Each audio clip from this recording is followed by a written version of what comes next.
It's an everyday thing, it's an everyday thing, it's an everyday thing when you let your nuts hang. In the criminal justice system, sexually-based offenses are considered especially heinous. In New York City, the dedicated detectives who investigate these vicious felonies are members of an elite squad known as the Special Victims Unit. These are their stories. Chinguza, the black Tinder swindler, scammed me and several other black girls out of tens of thousands of pounds. And this is that story, part one. Kutwa initially made contact with me via Instagram. So he jumped in my Instagram DMs, not on a romantic vibe. He was just like many other people that I don't really know, replying to some of my stories. Initially, I was just giving very polite responses, the kinds of responses you would give to someone you don't know. That is until Takutwa said he initially followed me because I went to the University of Cambridge. And he said that he did too. He said he'd studied medicine at the University of Cambridge, and that's how he initially followed me and established contact with me. And at this point I thought, whoa, this is a fellow black person at the University of Cambridge. So this is when I started responding to his messages with a bit more, I suppose, enthusiasm and openness and warmness. So the frequency of messages started to increase quite rapidly, and I got to know him quite a lot. He got to know me quite a lot. And the real shift from Instagram DM pen pals to real life number, email, in person came from the fact that at this time I decided that I wanted to make a shift from a career in fintech to a career in medicine. And so I was applying for graduate entry medicine, including at the University of Cambridge. Takutwa, being a medical graduate from the University of Cambridge and an established doctor, as he posed himself to be, was kind of playing a really supportive role in this career transition. That's just to give you a basis on how I got to know Takutwa and how we built a friendship in the first place. I haven't mentioned anything about how he presented himself. Looking back and establishing this friendship, I realized that Takutwa essentially had three main goals. One, he portrayed himself as someone who was very, very rich, wealthy, and successful. Two, understand and know my character so that he could mold his character to be a really compatible friend. Three, he simply wanted to suss out whether I had any spare money that he could scam out of me. But just to bullet point a few facts about what Takutwa told me he was. So he told me he was a New York born, privately educated, spoiled rich kid essentially that got bullied for being and sounding posh. Tried to claim that he had a very British posh accent because he went to a British private boarding school.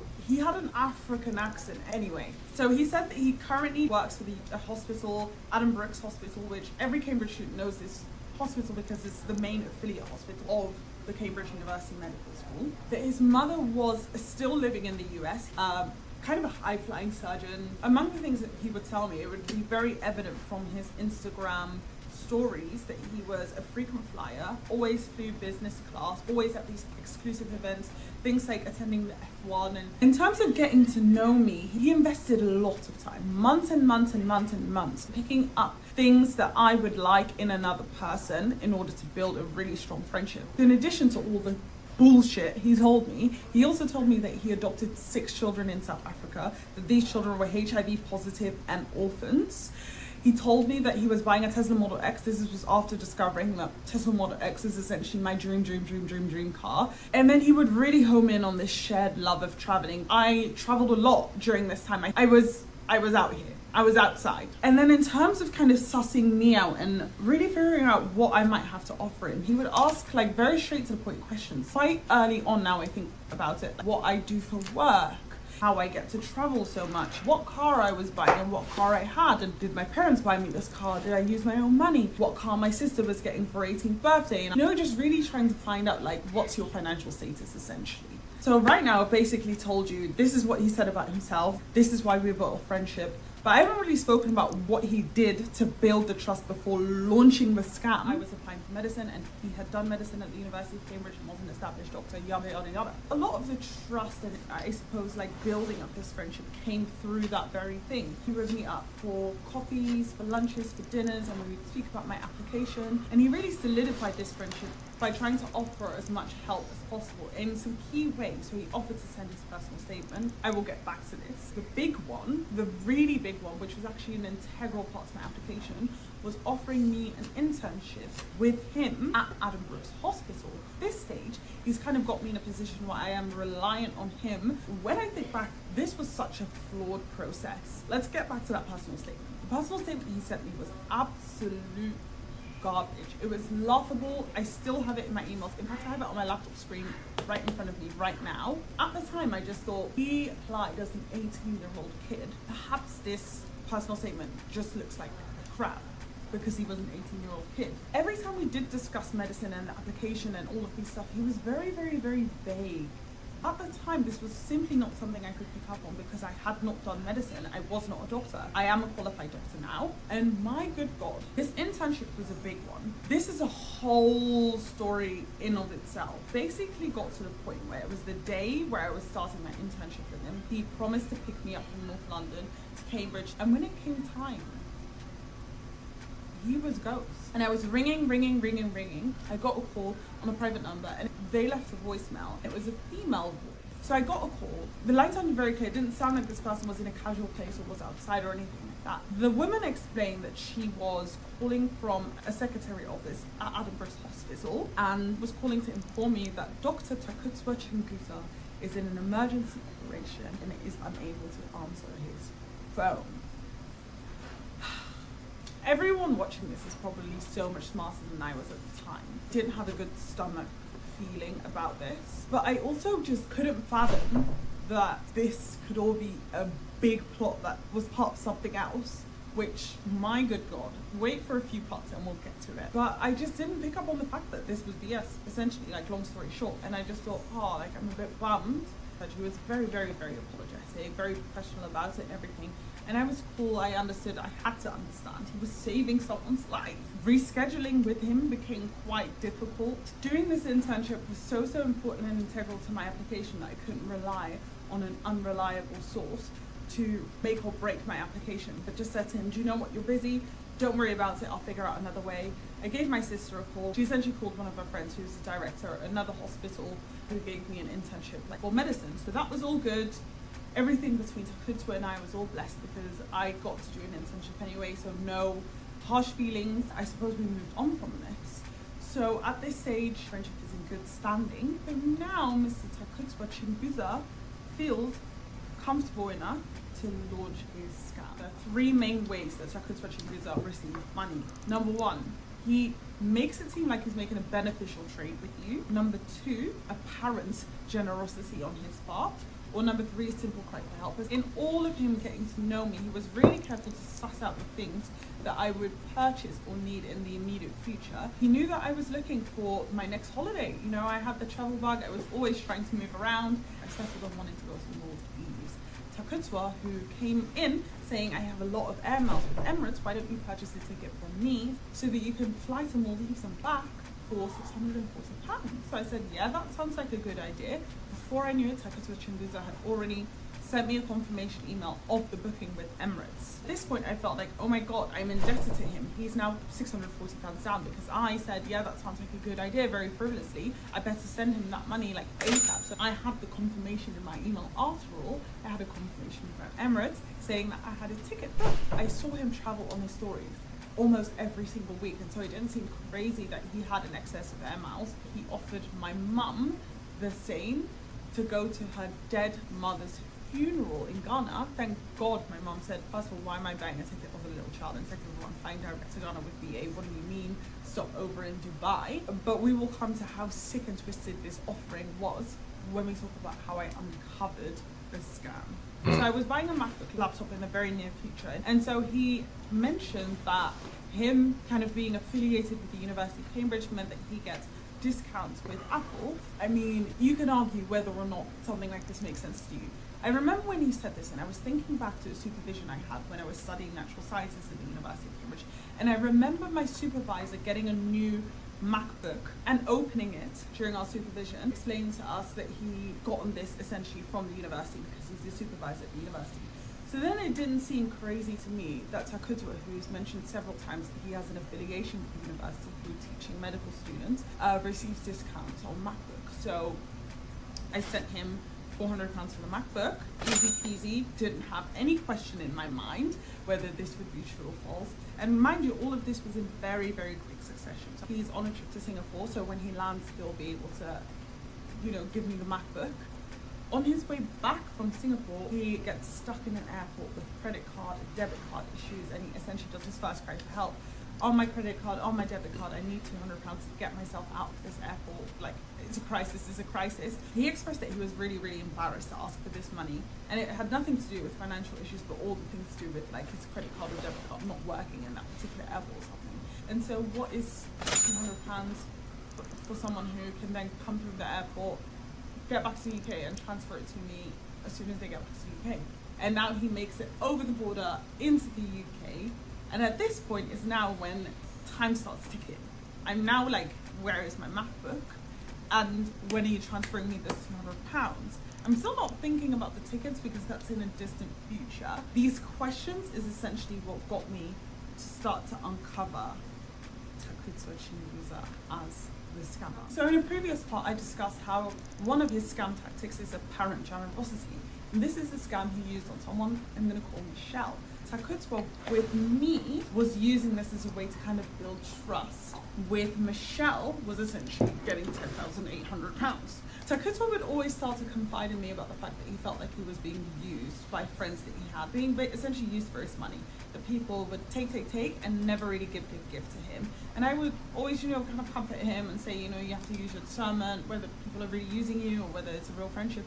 Yada yada yada. He sent me a screenshot of that conversation where Michelle was basically asking whether Takutwa would be willing to pay £10,800 to pay off her uni fees that she would then pay back to him in installments. And he formed an agreement with her to say overall he's going to put some interest on it because he's going to lose out on interest, so that she in total would be paying him £12,500 in installments.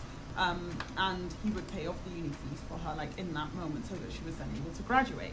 This is after like months of talking about how he's being used by people, asking me for my opinion on this. And you know, he gave me a few bullet point facts about this friendship that he had. He said that she had taken quite a lot from him, that she wanted to graduate and wouldn't be able to graduate if he didn't pay this for her, but that she was also leaving and moving to Africa the day after, and so there was no real way to physically stay in touch with her, but he would just have to blindly trust that she would transfer him the money back. And my advice was, it sounds like a no-brainer, it sounds too risky, like he'd lose that money. And you know, he spoke about, oh, you know what, you're so intelligent, you're so clever, you've got such good discernment, I'm going to ask for PayPal for a refund of my money of £10,800. So we had now had a conversation where he was telling me that his mum was even furious about the fact that he paid this £10,800.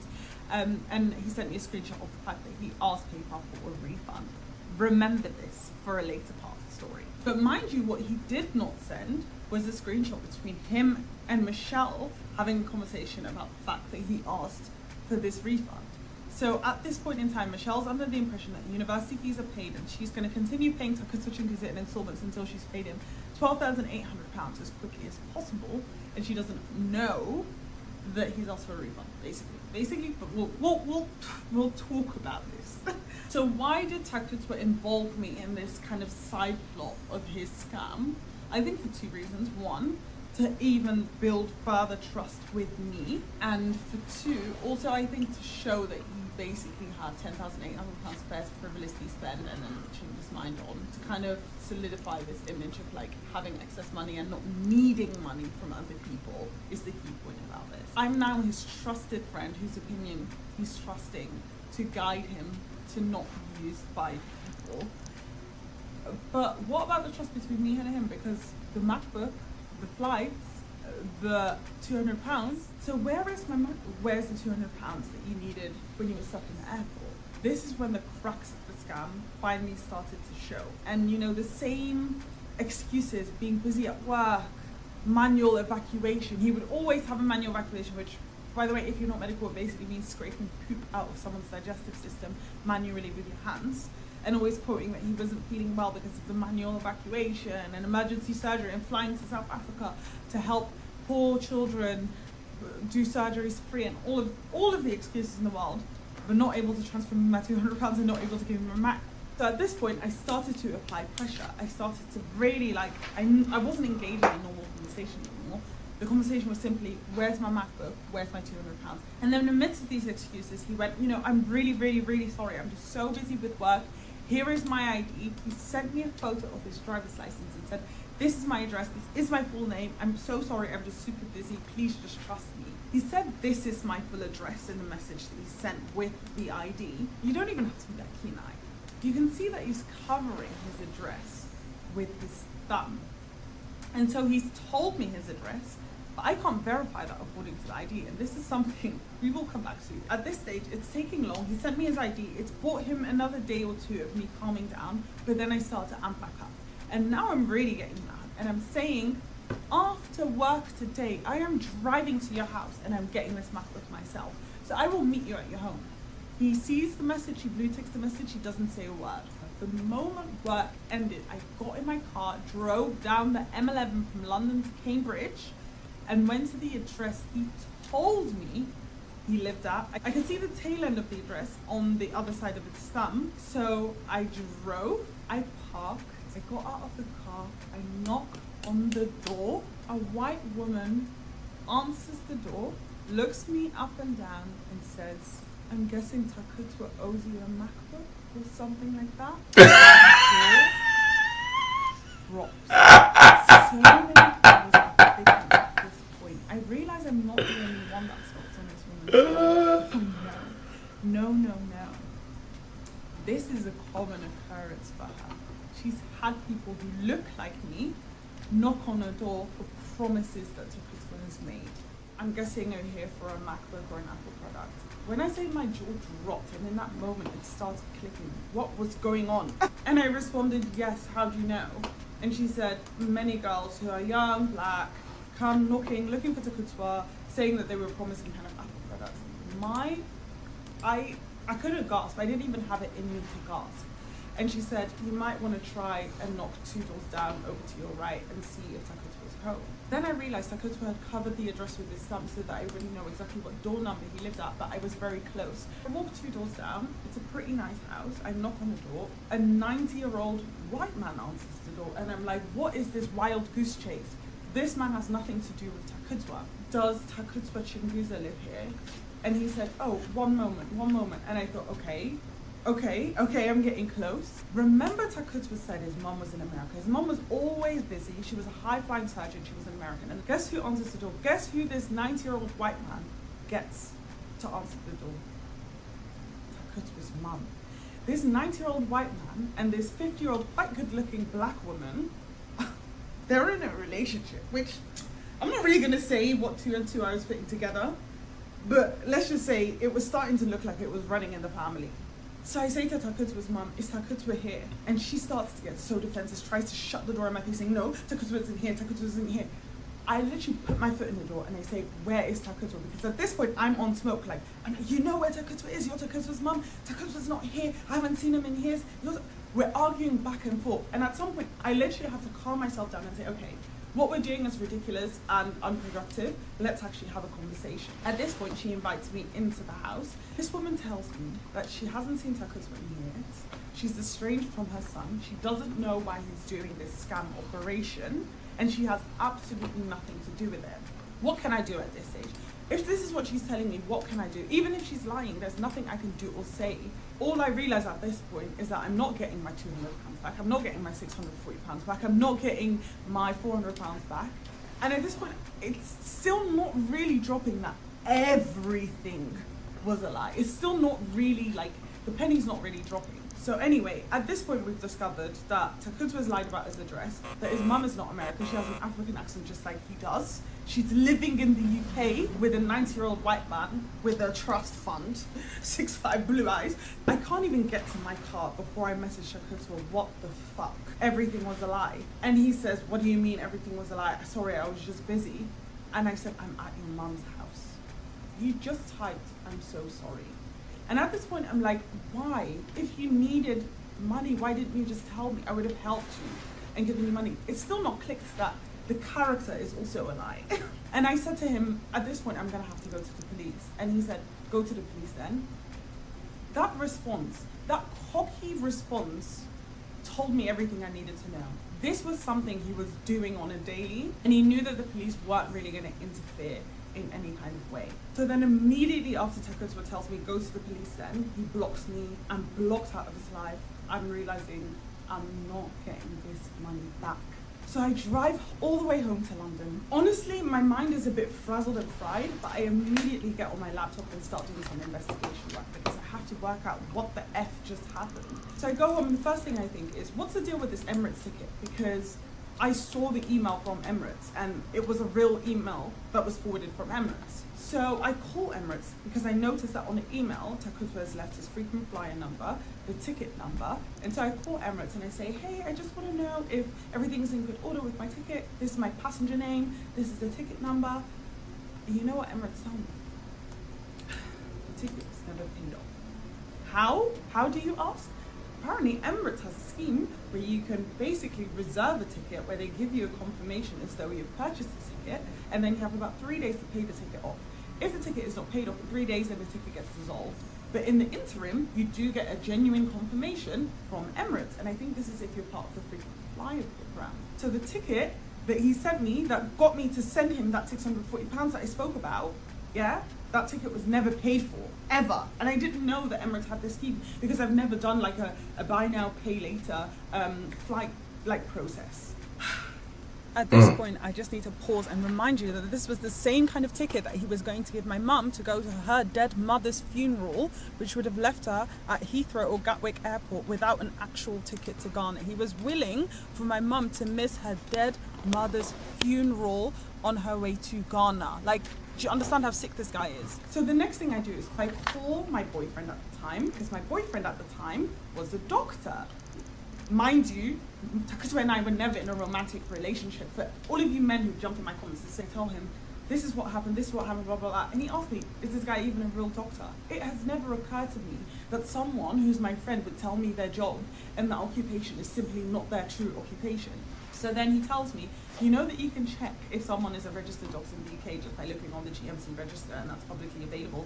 This is not information I knew. Remember, I was not a med student yet. I wasn't a doctor yet. I didn't know.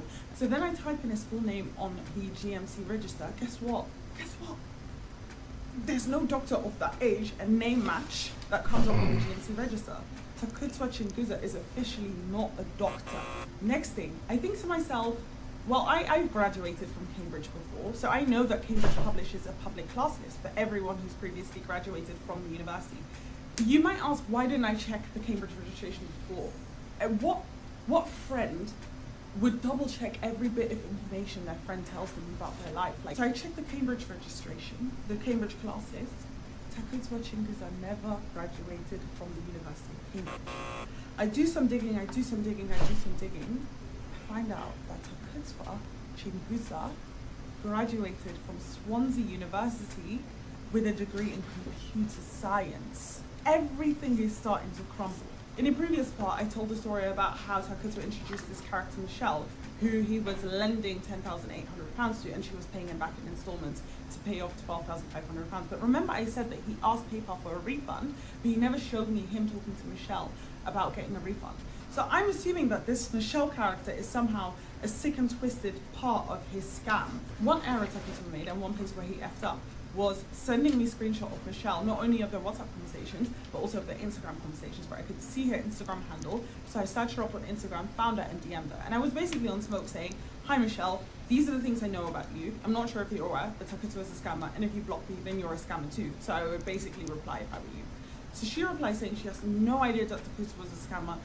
To her, he's always been good. He's paid off her uni fees, yada yada yada. So we get on the phone and we have a very long phone conversation. So basically, I ask her as much as I can about Takutwa. At this point, Michelle and Takutwa are still really close and trusted friends. I uncover that Takutwa is indeed Zimbabwean, and this is something that she knows because she herself is from the south side of Africa. So he would not be able to lie to her about what part of Africa he's from because she would be able to recognize that lie. But the main thing that I discover is that Takutwa never told Michelle that he requested a refund.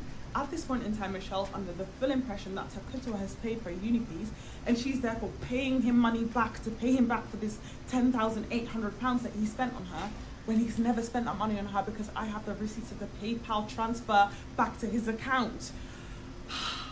So basically, he's scamming Michelle out of £12,500 by not telling her that he's requested a refund. And by the time that she would get the notification about the refund, she would have already graduated, because her graduation has already happened at this point and she'd be in Africa. So she might not even get that notification. And she would just be paying money to Takutwa. Like, this is too much. So at this stage, I think the smartest thing to do is to tell Michelle not to break up her friendship with Takutwa, not to give away the fact that she knows that this is basically a scam, okay? So I say to her, you tell Takutwa that you want to meet up with him in Cambridge, in the shopping centre, at a restaurant, to give him money in cash. What's going to happen is, I'm going to turn up. I'm going to rock up. You don't even have to be involved if you don't want to be involved. So in between the time that Michelle and I have this phone call and the day of the sting operation, I call one of my friends from my old school. And I can tell you one thing about my old school. I went to a very diverse school with a lot of intimidating guys, okay? So I call one of these intimidating guys and say, this is what's happened with me. You basically have to roll with me because Takutwa needs to be shaken in his boots when I confront him.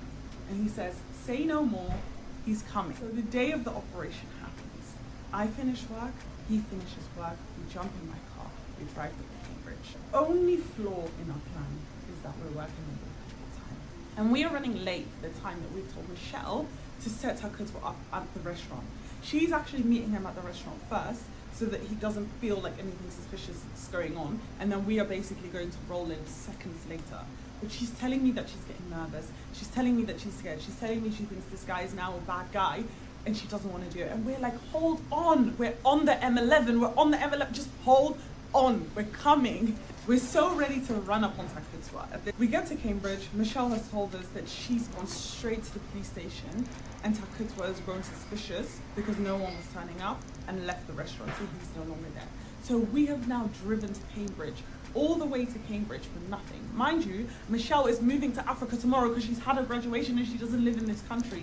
So this was my last hit to Takutwa. So at this point, there's nothing else for us to do. All we can do is drive to the police station, meet Michelle there, and talk it out at that point. We tell the police everything that's happened. The police are doing nothing about it. The police in the UK do nothing about fraud, which is why so many fraudsters can just get away with what they're doing, which is why Takutwa responded, go to the police, because he's probably had several people reporting to the police and he knows that nothing is going to happen to him. The police literally laugh in our face and say, this sounds like a romance scam, ha ha ha ha ha. I'm thinking there's zero romance about it. Can't you see that this scam is so much bigger than the two people standing in front of you? We're stuck in the police station for hours, because it's taking so long, even though they're doing nothing about it. After this, we're exhausted, we're tired. We all decide, so Michelle's boyfriend, myself, and my friend from school, all decide that we're gonna go to a restaurant and really get into the meat of everything that happened, because Michelle and I were interviewed separately at the police station. And at this point, I'm still uncovering more information. First of all, I uncover that Takutwa had a whole different character and persona when it came to Michelle, was more molded towards Michelle's character and what she might like. His character was a lot more exaggerated. In Michelle's world, Takutwa was like a billionaire, as in he has a billion British pounds. Like, this is way exaggerated. He wasn't this philanthropist or anything like that. He was just a cocky billionaire guy, which was not the persona he had with me. He's really kind, down to earth, shy, blah blah blah. But like I say, he builds different characters. And at this point, I'm telling her the part of the story where Takutwa offered me that internship, and I got that voicemail on my phone from the lady, and she confirms to me that she's seen ID from him that has Dr. Takutwa Chinguza. I told her that I found records of him attending Swansea University. I play the voicemail to her that I got from Adam Brooks Hospital. Do you know what Michelle tells me? She says, that's Takutwa's girlfriend. That's Takutwa's girlfriend's voice. Takutwa's girlfriend? This is the first time I'm hearing of Takutwa having a girlfriend in the first place, let alone the fact that it was her that sent me that voicemail from Adam Brooks Hospital. There is no Adam Brooks. There is no hospital. This is a massive operation run by Takutwa and his girlfriend. And this is the first time I'm clocking that Takutwa is not doing this solo. it's a team effort. And Michelle tells me at this stage that actually when they meet up and when Takutwa comes for dinner over at her and her boyfriend's house, Takutwa's the quiet one and his girlfriend is the one that actually does a lot of the talking. The girlfriend is the one who's the brains behind this operation. Takutwa is the image and the face and the puppet that runs the show. His girlfriend is the brains behind the operation. Dinner is now done, it's gotten quite late, but me and my friend from school are not satisfied with the outcome. It's time to take matters into our own hands. Like I said, I went to a school of very diverse characters. And so my friend from school calls another friend from school and basically says, yo, I need someone's address. I'm not gonna go into any further details, but he said he needed an address and 5 minutes later an address was dropped to his WhatsApp. So we now have an address for Takutwa Chinguza that was obtained and however it was obtained. And we decide, say no more. We're driving the hour and we're going to Takutwa's new address. I park up. At this point, my friend from school puts his bomber jacket on, puts his hoodie on, starts covering his face. Low-key. I'm thinking, no. This is not how this is gonna go down. And he's, calm down. Like, I'm from this life. Like, I know how this stuff goes. And I'm like, please, dear Father Lord, I just want him to stand there as a male character so Takutwa doesn't feel like it's yet another girl that he has to confront, because I don't think he's dealt with men. I don't want this to become physical in any kind of way. We knock on the door, we see a light going on. We're thinking someone is home, someone's coming down the stairs. We hear boom, boom, coming down the stairs. We're thinking, yes, my friend is getting ready. They open the door. My friend literally barges the door and says, where the fuck is Takutwa? Oh my, I will never forget this moment. What do I hear? I hear a white lady scream, oh my God. Mind you, the optics of this are not great. It is like 12 at midnight. You've got, all she can see is a dark figure in a bomber jacket, like not ballied up, but like covered up, barging in our house. And I'm thinking, my goodness, this is every woman's nightmare. And I'm like, I'm gonna call him a fake name. And I'm like, Benjamin, like, calm down. And she hears a female voice and she's like hyperventilating, she's shaking at the door. And my friend Benjamin apologizes profusely, saying, I'm so sorry, we're just looking for Takutwa. And she's like, Takutwa doesn't live here anymore. She calms down and she invites us in the house. Why she invites us in the house after what happened, I have no idea. And she begins to explain that Takutwa Chinguza hasn't been living there for a really long time. And she shows us this stack of letters that have come through the door that obviously haven't been opened because Takutwa doesn't live there. She explains that the reason he got kicked out of this property is because the landlord discovered that he was renting this property illegally to 10 immigrants, like stuffing 10 immigrants into a 1-bedroom house. Like, this is a sick person. But also, this scam is clearly more than just this petty scamming girls. As in, this whole guy's life seems to be revolving around doing scam after scam. Remember that fat stack of letters that the lady showed us? My friend from school doesn't give a heck. He just takes a fat stack and starts ripping open the letters one by one. Court case, overdue payment. And then he opens a letter that is, I don't know if it's a P90, a P50, a P45. Anyway, it's a P something from Tesco addressed to Takutwa, 1, and his girlfriend, 2. They were both working at Tesco at some point, and I guess they turned their life around by starting to scam the heck out of people. Like, it's looking crazy, but it's very evident at this stage that this whole guy's life is just one massive scam. After having tea with this lady, after discussing with this lady and finding out there's more information, we drive home. So we get home, but I was not done with Takutwa, okay? I wasn't done with Takutwa. So the next morning, I call Michelle, I explain everything that has happened so far. And I said to her, you need to make sure you're not paying this $12,500 to Takutwa. And she starts to panic and say, oh, well, but he's paid my uni fees and the university have said that the fees have been paid, yada, yada, yada. And I said, I showed you the refund. He's requested a refund. He's scamming you out of money. If the refund has still not been processed, you need to call up your university and make sure that that refund never gets processed, first of all. And then second of all, you're not going to pay him back because he tried to scam you. So she calls up a university, and then the university explains that apparently once tuition fees have been processed and paid, they can't be refunded. unless they approve the refund via PayPal. And so the refund won't be processed anyway. This is not a notification that Takutwa has received yet, clearly, because he's under the impression that he's getting a refund of £10,800 plus the £12,500 from Michelle. And at this stage, she's scared to tell Takutwa that she's not going to be paying the money back. So I'm like, babe, I would love to tell him on behalf of you. I got my colleague's phone from school because my number was blocked and he doesn't answer private calls. And I basically got on the phone and I pretended to be Michelle's friend. I pretended to be Michelle's friend who was going to be making the payments on behalf of Michelle while she had left the country.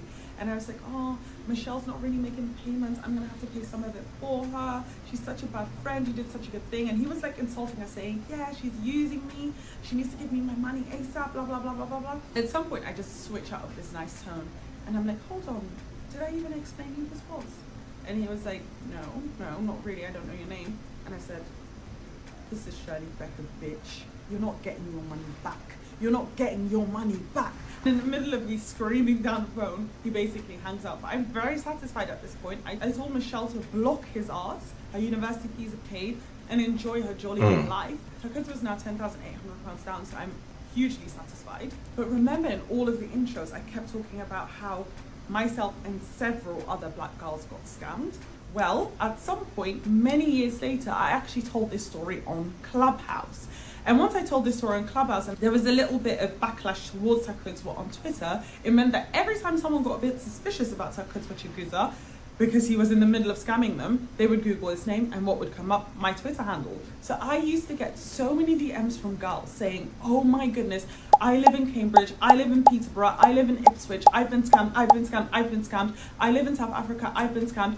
I can't even go back and screenshot all of the DMs because there are just so many of them. Since starting to upload this playlist series, whatever you want to call it, the amount of people that have DM'd me on TikTok to say that they've been scammed, they were about to be scammed. He's even leaked someone's nude because he couldn't get money out of them. Like, you need to understand that this scam is so much bigger than myself and then Michelle. Until this day, Takutwa Chinguza is still operating. And so what I want more than anything, apart from the fact that I've switched on my creator program, monetization for the first time, and I hope that all of these parts give me some kind of compensation, I actually hope that this story blows up purely so that Takutwa Chinguza can't operate, because everyone will know that he's a scammer. Everyone will know his face and know what he looks like, and everyone will know that he's a scammer so that he can't scam anymore. And that, ladies and gentlemen, is how Takutwa Chinguza, the black Tinder swindler, was able to scam me and several other black girls. We finally got there. Tens of thousands of pounds. I'm so glad to be done with this. Goodbye. What to do, everyday people, man? It's your boy PJ. Today we back with another lit video. Back in the confessional. Yes, we staying lit, big dog, man. Shout out to my everyday people who rock with me every day. Shout out to my player partner, Lucky Wheels and Deals. Your boy keeps it lit. Make sure you guys like, comment, and subscribe to this video. Let me know what y'all think about it in the comment section. Hit the links down below. We got HiveMindLabs.com where you can unbig that back. Okay, get those super fat burners, okay?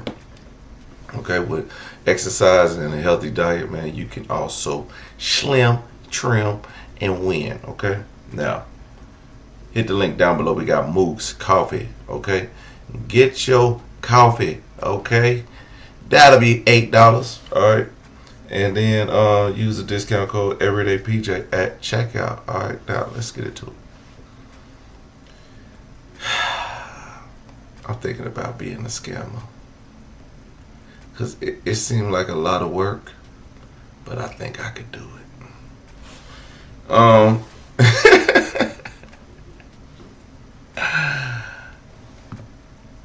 You know,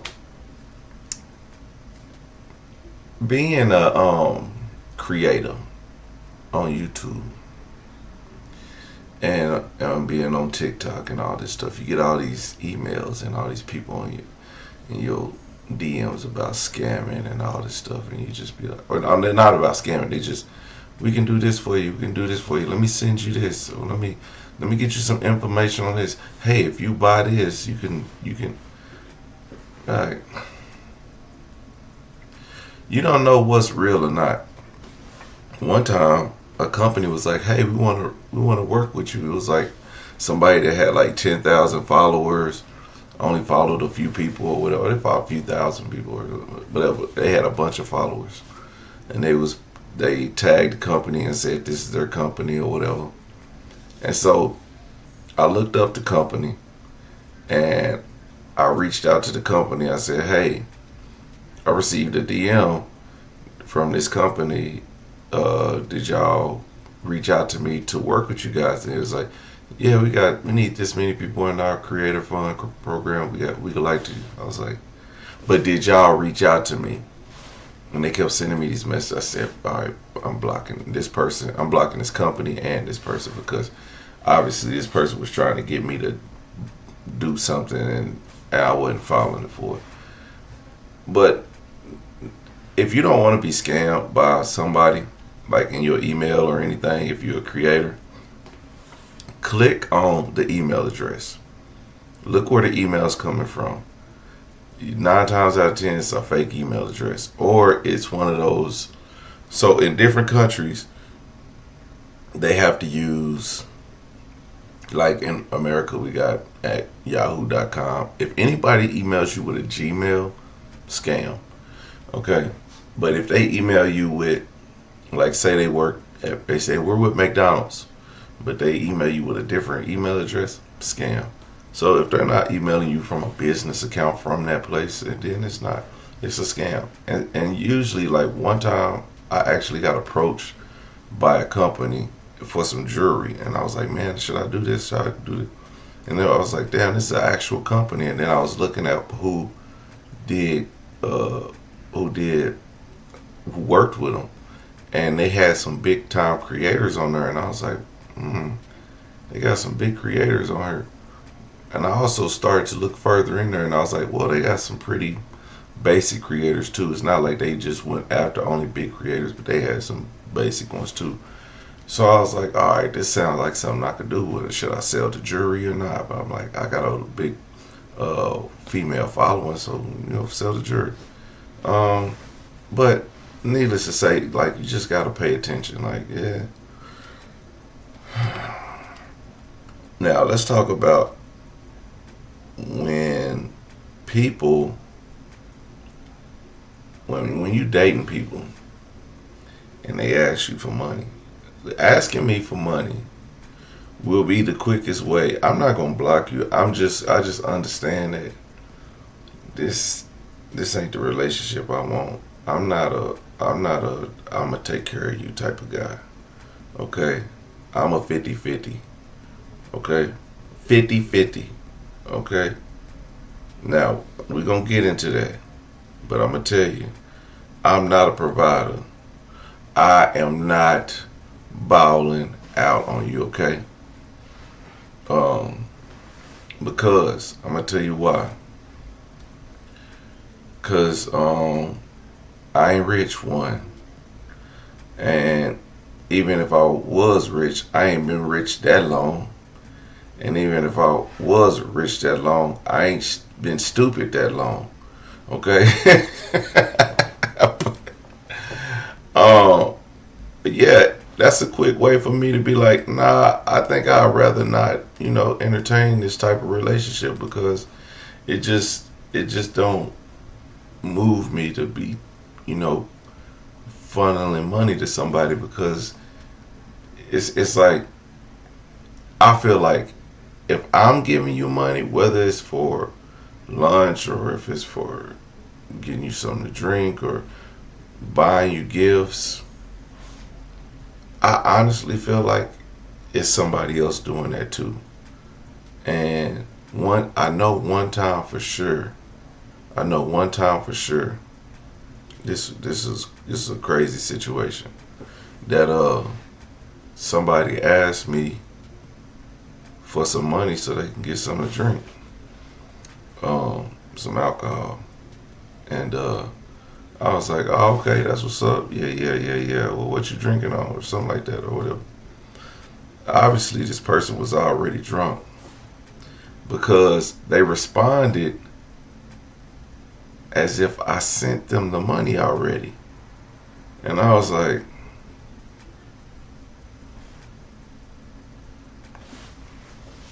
Gotcha, bitch. You know what? That's why I don't do that. But, you know, it's just the fact that, man, I just don't see how I could get scammed for money like this. I don't see how anybody could get scammed for money like this. And, well, I do see how. But when you meeting somebody and you getting to know them, I think it's kind of trashy to just be asking, hey, you know, can you give me a flight here? Or can we go? Like, what is it? What is this? What is this? Like, a flight? What are we doing? So, and I don't know if this is like new or something, or like what dating has come to. I guess especially like dating like out of state and all this stuff, and you got, because you everybody from Instagram, you know, you went back, hey, you here. You're like, but even when you meet people in your city, now let me tell you something about Oklahoma City and meeting people in Oklahoma City. You got this is the main thing I hear all the time, you know, and I see women that actually do. I see women that actually do the things. Like if they say they want a nice dinner, I know they can go out and get themselves a nice dinner. It's not unheard of. So for them to ask for a nice dinner from a guy that's treating them on a date, it shouldn't be out of the ordinary, right? Right. Fine. Okay. So if you dating that person and they ask you for a nice dinner, you supply them with that nice dinner. You take them out on a nice dinner. You buy them flowers. You know, you I don't know, give them some chocolates or candy, or I don't know what you get them. Whatever you want to decide to get them, you be nice to them because you being a gentleman, right? That's where they get you at. Then it's, I had a flat tire, or I did this or that, and we're like, you telling me that you, miss, I can buy my own dinner, can't buy a tire, but you spend it. I don't ask no questions. I just be like, man, yeah. So it just don't work out for me because I'm just not that type of spender. You know what I'm saying? Not the big spender. But I get it. If you got it, man, it ain't tricking if you got it. But at the end of the day, it is. And then, and this is the thing. Well, this is what I get. This is what I don't get. It's cause say when he asked her for $200, that should have been a red flag, right? Because it's not often that a man go around asking women for money. Because I don't know. Maybe I don't have women that like me enough to where I be like, hey man, can you give me some money too? Because I know some guys who really just use women for money. And let me tell you, these women, they don't be fat. Now I'm not saying all women, fat women, are desperate and they'll pay a brother way, but they will. They say big women pay like they weight. They get it in because they want somebody to love them.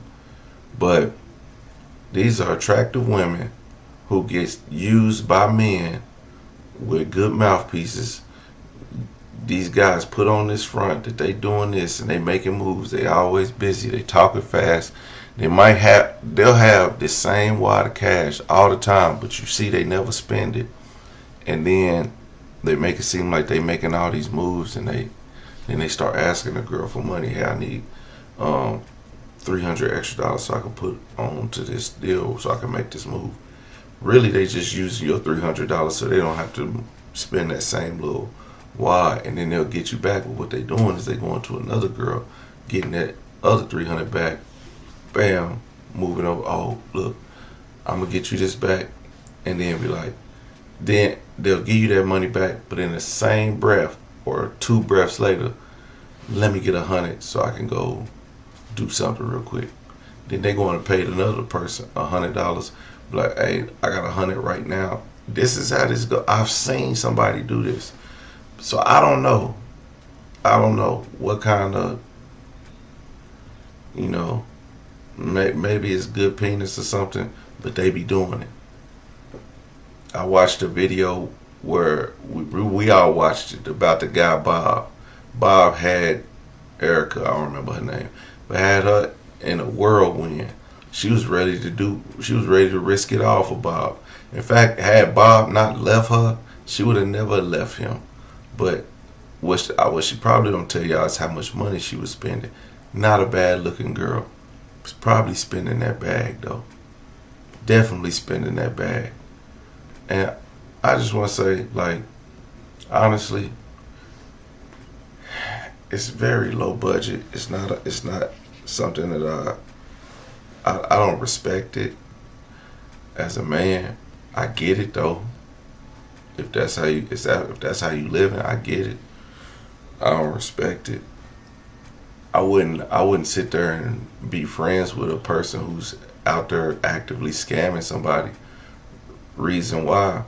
Because if you see me with this person, I don't want you to look down on me and be like, you knowingly hanging with this bum ass dude and this and this and this. Like, man, I don't know what if you decided to give him some money, that's on y'all.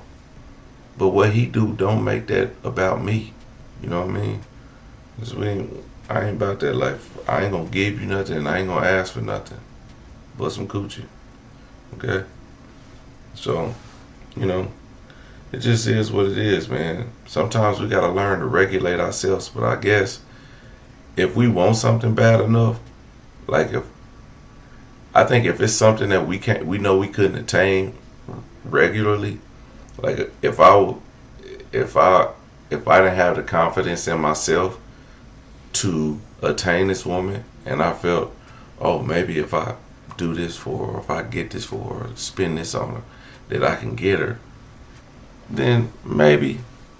But then you look at it and be like, in the long run, that's not sustainable.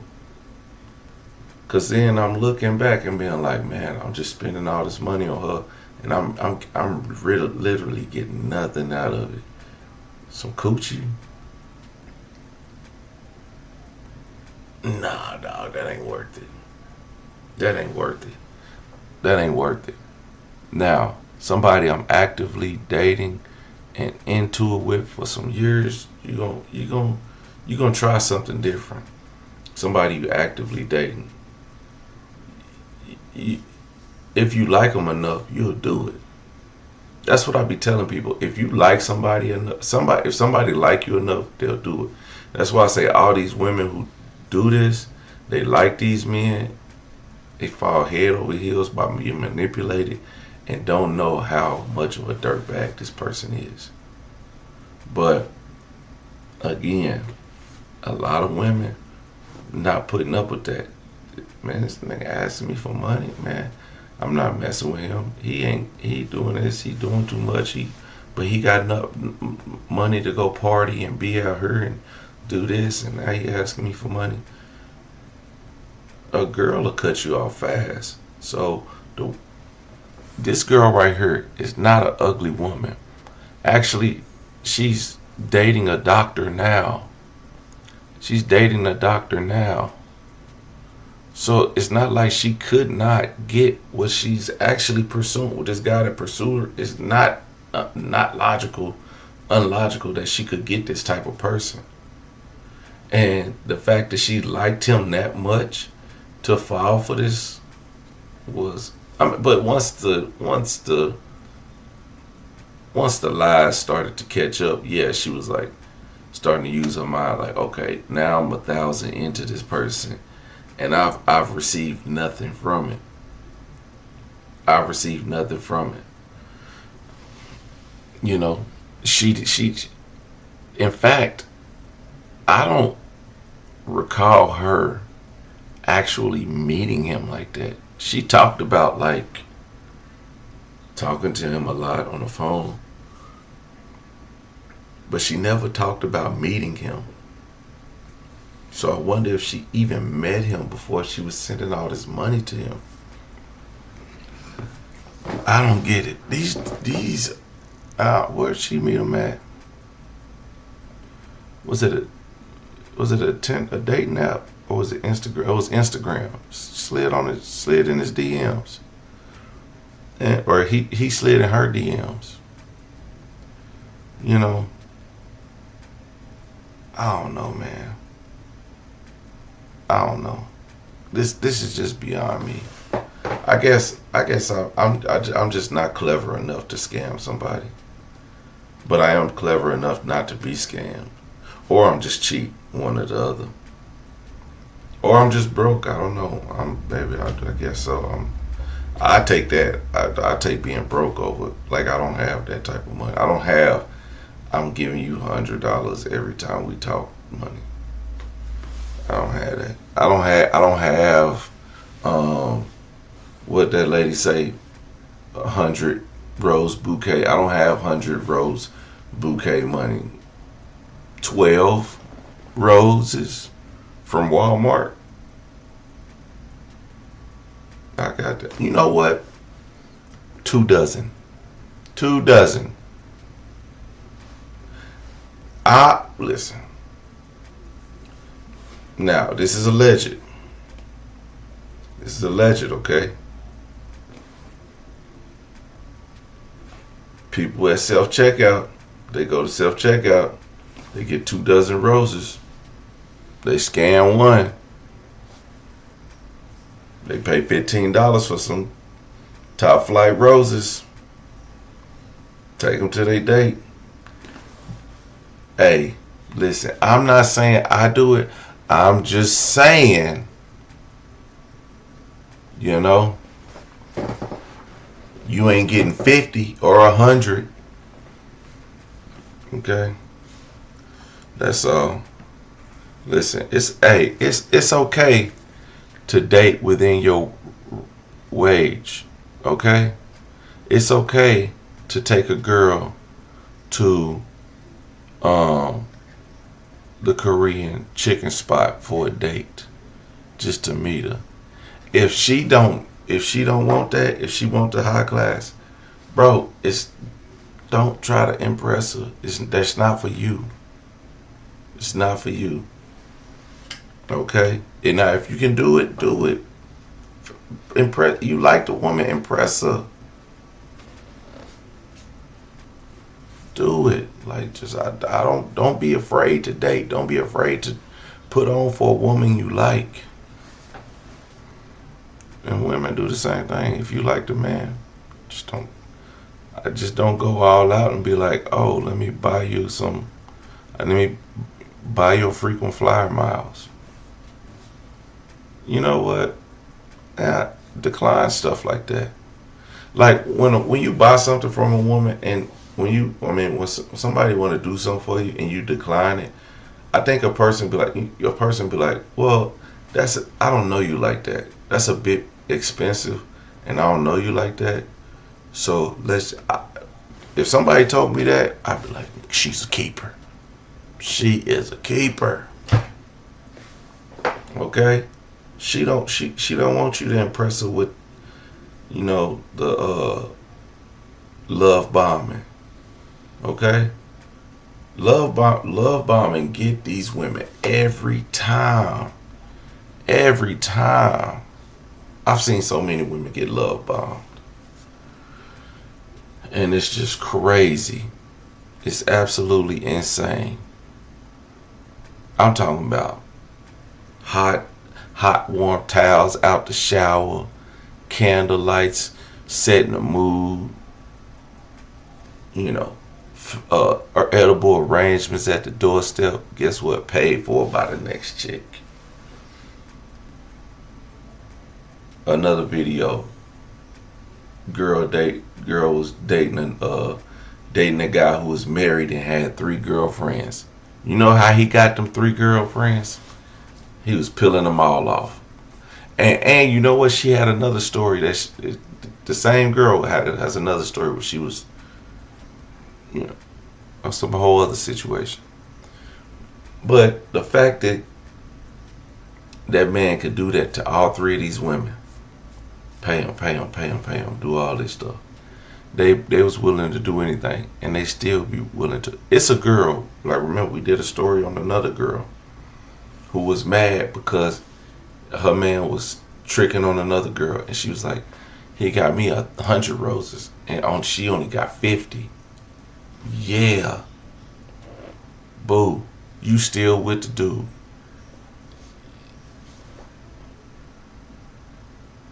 Only because he buying you stuff. He ain't worth a damn. He don't know he getting scammed. But whatever. Y'all keep ignoring these red flags. Y'all keep getting scammed by these dudes. But me, as for me and mines,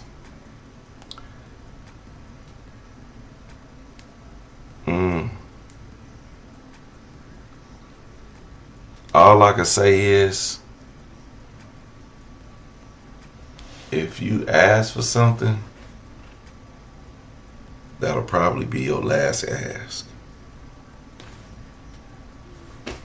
And that's just it. It's a woman in the comments said, a man asked me for $5, I damn near died. Yes.